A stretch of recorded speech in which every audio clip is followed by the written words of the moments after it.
Ummul Mukminin Safiyah binti Huyayyah radhiyallahu anha merupakan anak dari petinggi bangsa Yahudi. Dia masih keturunan Nabi Musa alaihissalam dan Nabi Harun alaihissalam. Ketika masih menjadi istri Kinanah, Ummul Mukminin Safiyah radhiyallahu anha pernah bermimpi melihat pecahan bulan jatuh ke pangkuannya. Ketika mimpi ini diceritakan kepada suaminya, dia dipukul oleh Kinanah sehingga menimbulkan luka yang berbekas pada matanya. Suaminya berkata, "Sepertinya engkau ingin menikah dengan Raja Madinah."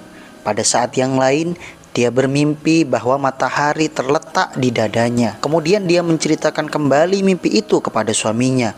Setelah mendengar pengakuannya, suaminya berkata, "Apakah engkau ingin menikah dengan Raja Madinah?" Pernikahannya dengan baginda Nabi SAW terjadi ketika berkecamuknya pertempuran Khaybar. Kemudian suaminya terbunuh pada peperangan tersebut.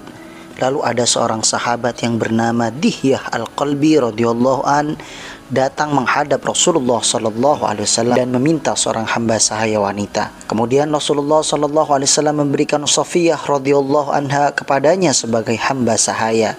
Setelah peristiwa ini, para sahabat berkata, "Wahai Rasulullah, Banu Nadhir dan Banu Quraizah, yaitu dua kelompok Yahudi di Madinah, akan merasa tersinggung apabila seorang putri pemimpin Yahudi dijadikan sebagai hamba sahaya. Oleh karena itu, kami mengusulkan agar engkau menikahinya." Kemudian Rasulullah SAW memberikan uang kepada Dihyah radhiyallahu an untuk membebaskan Safiyah. Beliau SAW bersabda, "Safiyah, sekarang engkau sudah bebas. Engkau boleh kembali kepada kaummu, atau seandainya engkau bersedia, engkau akan saya nikahi." Mendengar tawaran Rasulullah SAW tersebut, Safiyah radhiyallahu an berkata, "Wahai Rasulullah, sudah lama saya ingin diperistri olehmu sejak saya masih memeluk agama Yahudi. Oleh karena itu, bagaimana saya dapat berpisah denganmu sedangkan sekarang saya sudah memeluk agama Islam?" Setelah itu, Rasulullah SAW pun menikahi Safiyah radhiyallahu anha.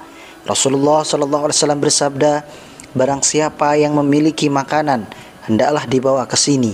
Kemudian para sahabat segera mengumpulkan makanan seperti kurma, manisan, buah pir, minyak zaitun, dan sebagainya. Lalu makanan-makanan tersebut dihidangkan di atas sebuah alas makan yang terbuat dari kulit. Inilah walimah pernikahan Rasulullah SAW dengan Ummul Mukminin Safiyah radhiyallahu anha. Ummul Mukminin Safiyah meninggal dunia pada bulan Ramadan tahun 50 Hijriah ketika berusia 60 tahun. Dia pernah berkata, "Saya dinikahi oleh Rasulullah SAW ketika usia saya belum genap 17 tahun."